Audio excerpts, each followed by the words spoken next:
Meron kang 5 seconds para hulaan tong location.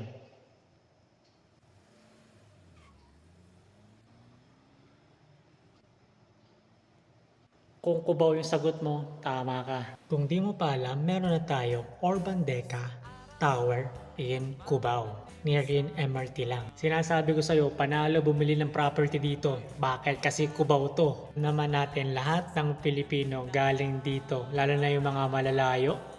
Galing Parabins, Linang, dito ang bagsak. So may mga kanya-kanyang storya, kwento, experience. Dito nagsisimula yung mga Manila journey natin eh. Well, magsisimula.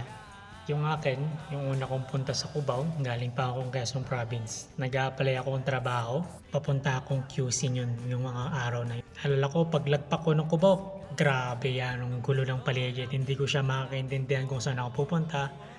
And then, syempre, may interview ako yun. So, wala pang angkas yun, di pa uso. So, nag-taxi na agad ako. Syempre, yung mga taxi, iniikot-ikot ka pang saan. And then, yung mga nasa QC na kami, malilate na ako, walang hiya.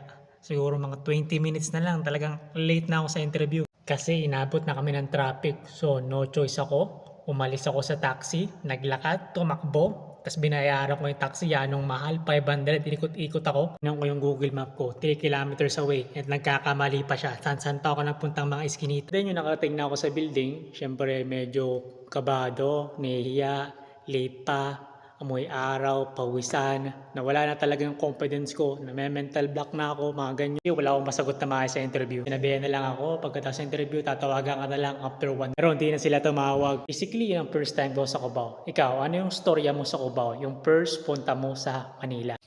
Ay, kung yung mga panahon na yun, kung sana may property na ako yun, hindi sana nakapagpahinga ako or hindi na late o sana mas maganda pa yata yung lagay ko at pumapaldo. So yun na nga, baka gusto mo mag-avail ng property rito sa Urban Deca, may discount kami. And then maalala mo pa rito yung mga good memories mo. So guys, for more information about sa property sa Urban Deca, just DM me or email me na lang guys. So my name is again Arvin Latonero, OFW, personal trainer, fitness coach, and part-time real estate agent. So yun lang, thank you.